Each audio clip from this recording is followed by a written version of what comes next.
let's react to the new Tommy G new video. Out here and they never find anybody who did it.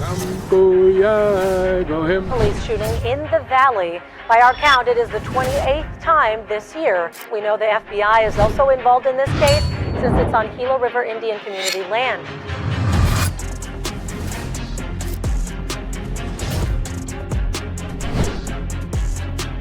A lot of killings would be crazy.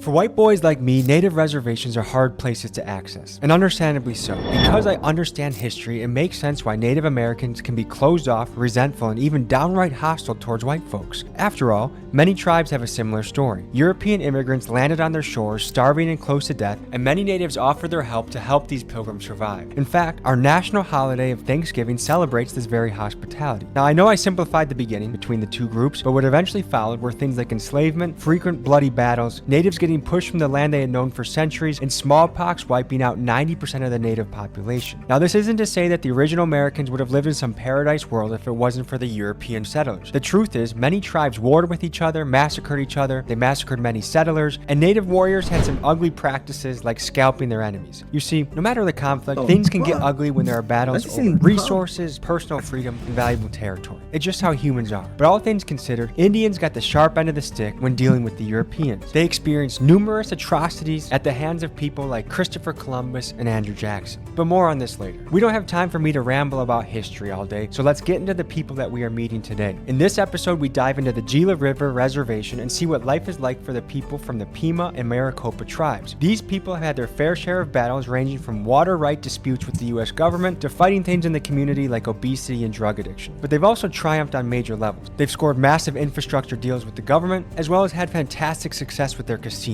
Enough of the talk for now, let's get into the episode.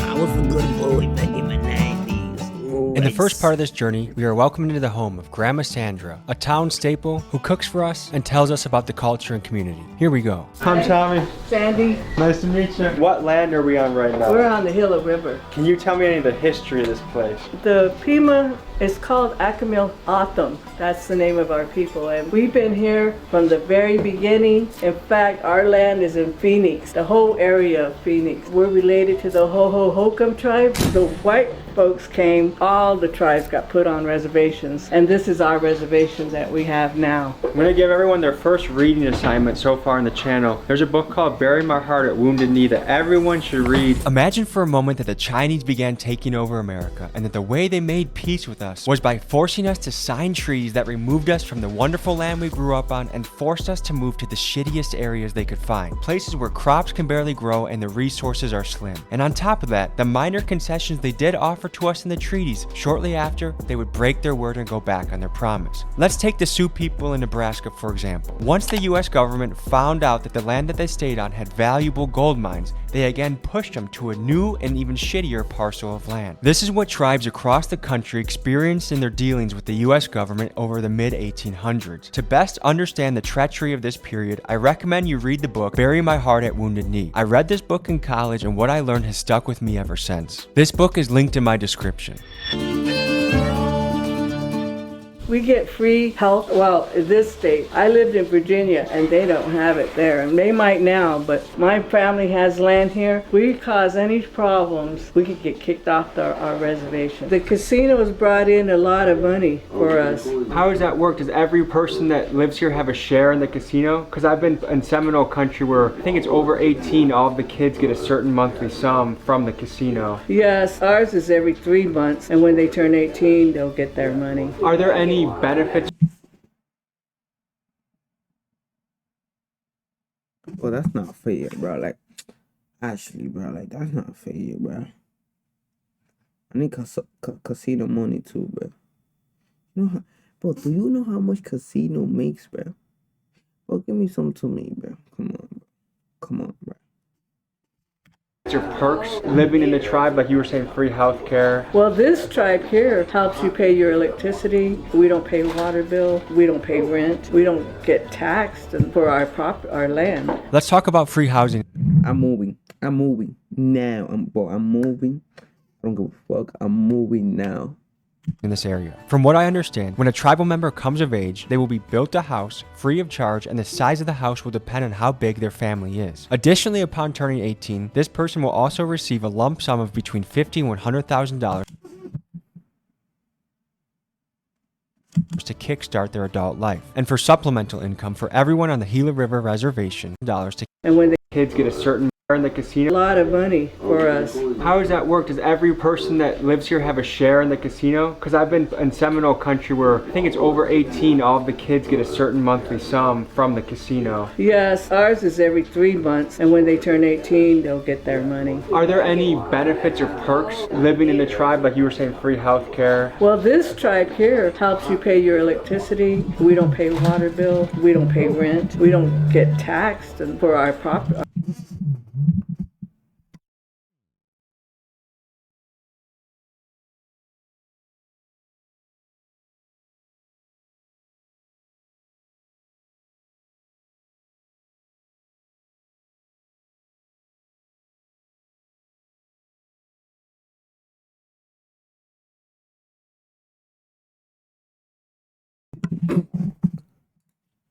The tribe, like you were saying, free health care? Well, this tribe here helps you pay your electricity. We don't pay water bill. We don't pay rent. We don't get taxed for our land. Let's talk about free housing in this area. From what I understand, when a tribal member comes of age, they will be built a house free of charge, and the size of the house will depend on how big their family is. Additionally, upon turning 18, this person will also receive a lump sum of between $50,000 and $100,000 to kickstart their adult life, and for supplemental income for everyone on the Gila River Reservation, children and adults, they each receive a quarterly stipend ranging from $350 to $650.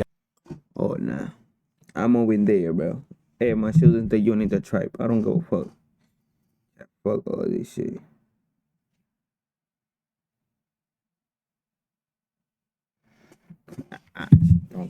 Now, this country has had a long-standing debate if these practices help or hurt a community. You guys tell me what you think in the comments. We're having our Thanksgiving dinner right now, too. Is that a complicated holiday to celebrate? You know, I grew up in foster care, and I never knew none of my family until I turned 25. When I turned 25, I came to look for my family. I found my mom and my dad. My mother's from here, the tribe, and my dad's from the Tohono tribe. And when I found out about that, I was so happy, and both tribes accepted me without no doubt. I never grew up here, but I've been living here now for over like 40 years, 45 years. I did get to meet my mom, but I never got to meet my father. You could only pick one tribe to be enrolled in, and I picked my father's side because I never got to meet him, and I wanted something from him. And so I picked that tribe. But I've always lived on this tribe, in the Pima tribe. Something Extra was telling us in the car that I wanted to ask you about is that there's kind of myth or rumors of spirits in the mountains or portals. Have you ever heard anything like that? Oh, yes. Yeah. Have you ever heard of anyone going missing or like talking to the mountain spirits and think bad things happen? One of my uncles, he does go up there a lot, and he says he always sees stuff, different things, like he gets the clay from the mountain and he makes it on. The symbol of the guy with the flute, that is the fertility god, isn't it? It worked for me, folks. Within 1 week of trying with my wife, we got pregnant. How would you describe this place to someone that's never been here before? They still go by the old ways, you know. Some people still cook with wood, but now they're building houses for the people out here, so they're getting new houses. They're still building houses now from the casino, you know. The casino money flows through. Yeah. How do you feel about our government? I think they're kind of crooked, you know. They take a lot of money from us. Crooked. Y'all don't gotta pay bill. Y'all don't gotta pay water, electricity. When the kids turn 18, they get paid, and they get to build a house depending on how much kids they got. Man, y'all chilling, bro. How the government taking money from y'all and the government's crooked? I don't get it, man. The casino is built on our land, we built it, but they still tax us. You know, a lot of people out here, they're either on drugs or drinking, you know, because they don't have no kind of income, nowhere to How they don't got income. How they don't got income. go. What percent of people you think have a drug issue around here? 80% maybe. That's high. Is there a good hospital or is there a good amount of medical staff in the area that help with people? Yeah, they got a drug rehab out here, but you know, very few people go through it. On the 24th, I have 24 years of sobriety. Wow. For about 18 years, I did the Kamake AANA group here in our district. That's why I never grew up here on the reservation, because my mom and my dad were both alcoholics and they couldn't take care of me. And so I grew up in foster care. It's been awful. Why is it you think that alcohol has such a strong pull here? People can't figure out how to be happy being clean and sober. And Alcohol is actually terrible. Never tried that shit. That shit is bad. we're all related. If we look at it that way, we'll all get along.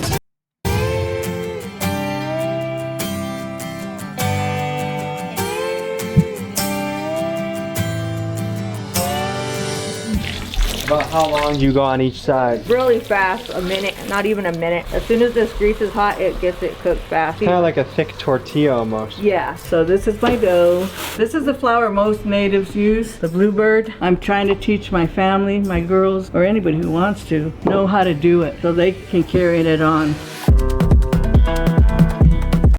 That's Yanni Keka. That's Yanni Keka. We call that Yanni Keka in Dio. People be shooting, people be trying to break into their shit. So there's a lot of abandoners around here? Oh, hell yeah. See, this is part of the security right here. Oh look, someone discarded a toilet right there. If I had to shit and I came across that, I'd be disappointed. People go up there. People climb all the way up there? Have you been up there? No, I haven't been up there. I'm kind of scared of heights.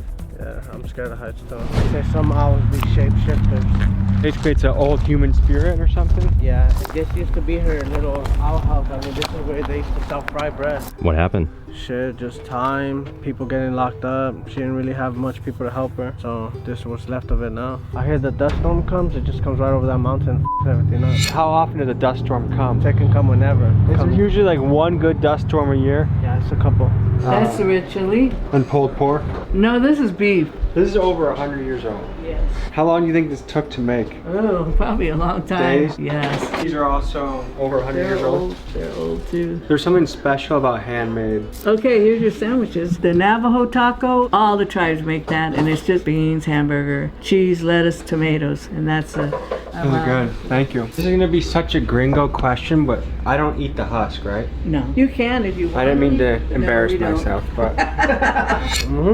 Yeah. Good.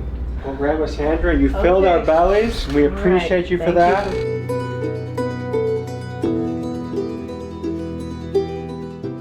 They blocked off the playground? Why do they do that? Cause there's be a lot of kids, these motherfuckers go hang out right there and then they just be crazy. Are these abandos? Are people living in? Orlando right here, look.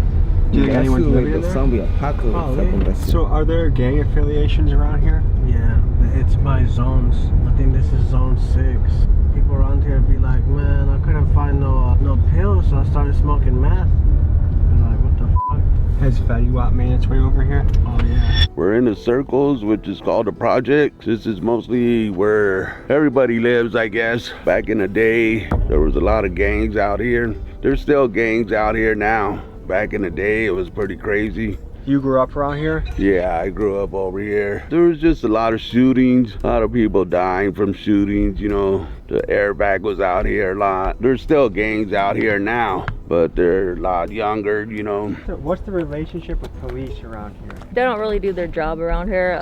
There's a lot of murders that haven't been solved. A lot of people have been out here and they never find anybody who did it. Is this a place where people feel comfortable to call the police when something goes down? Not so much, I guess. It's a small community, so people know people, and they'll know if you call the police on them. Is there anything you can tell the people about the circles? Don't come through here at night. If you don't know nobody, it's really dark around here. Yeah, there's a police station right there. I can't tell a nigga, there's no type of lighting there, my nigga. It go dark, it's like dark. That's it, bro. You walk there by yourself, nigga. You go to your house with nothing, bro. Your phone, shoes, everything is gone, bro. Gone. That's the only cops and the rest. Nah, those little cops, bro. But this has been here for ages. This was an old boarding school. Back in the day, my mom was in a boarding school here. She was small all the way to 13 when she came out of the boarding school. She don't really talk about it. I asked her, she just gets quiet. So, and they did a lot of, you know, the molesting and all that. Some kids died, you know, in their hands. It's crazy how much child molestation the Catholic Church has gotten away with. Yeah. We have got to talk about Indian boarding schools. These places were awful. In 1819, the Civilization Fund Act was passed with the intent to civilize natives and assimilate them to Anglo-Saxon culture. The stated purpose of this act was to kill the Indian and save the man. And in doing so, a few hundred schools were created and ran by the Catholics and other Christian denominations. Hundreds of thousands of kids were forcibly removed from their home, and in the loving name of Jesus, these Christian schools doled out beatings, forced labor, sexual abuse, and a complete crushing of native culture. And that's why they're not up there. They're down there.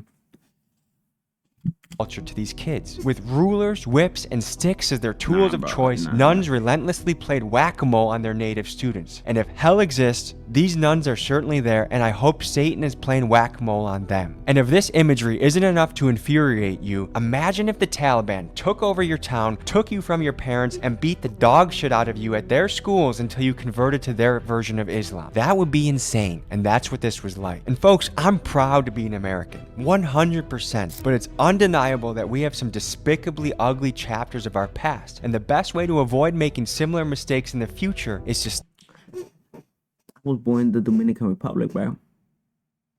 And when I tell you about the teacher, bro, they don't give a fuck, but they will beat your fucking ass, bro. They will beat your goddamn ass, nigga. Hey, bro, they will grab you, hit you, bro.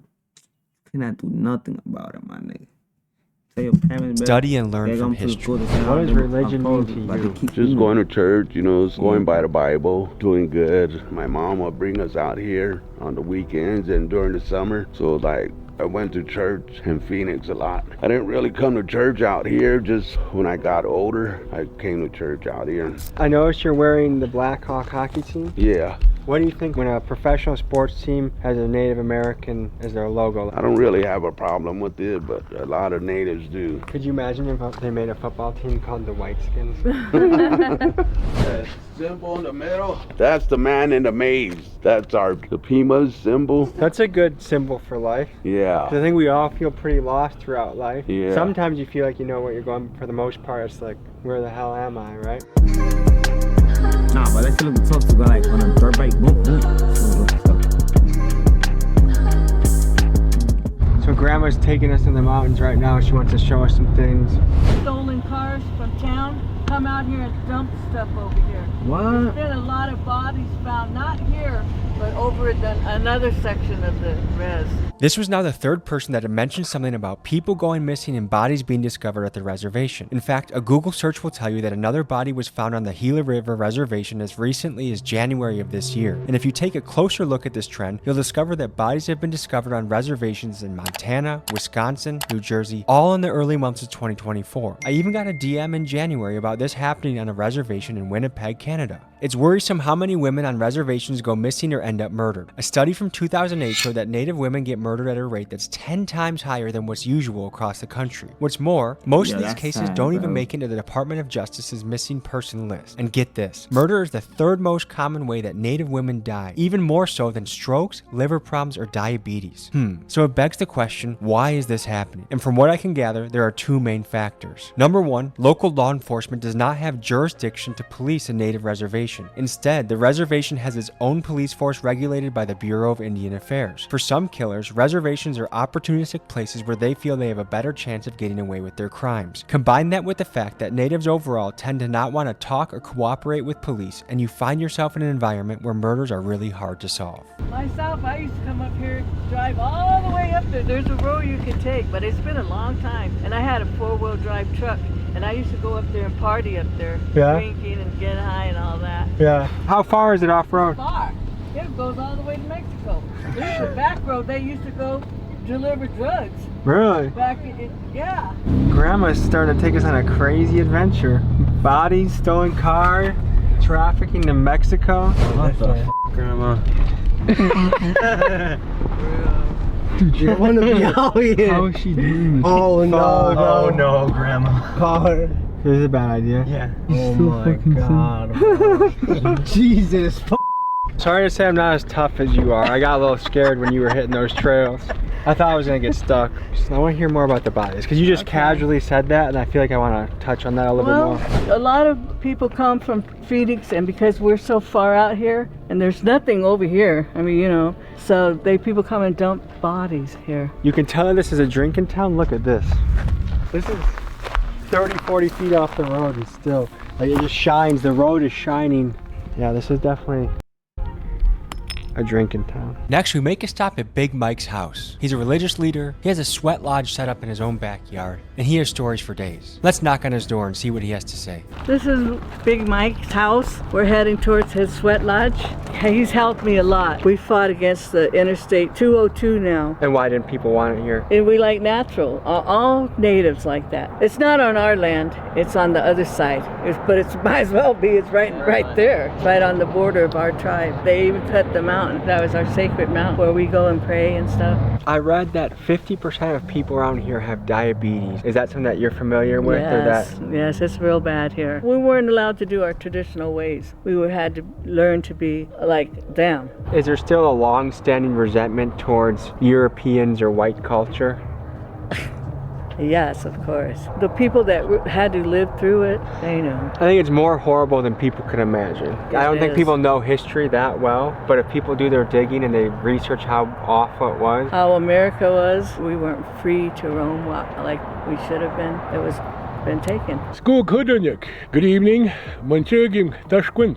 When you mishki Chugim with Michael. Good evening. My name is Michael Tashquint. My traditional last name is from my great-grandfather, Tashquint. I'm here in the village of Komot. Southwest is what they call the Estrella Mountains, but to us, we call it Komot Doak. Komot Doak means thick mountain. You had 28 years sobriety. Yeah.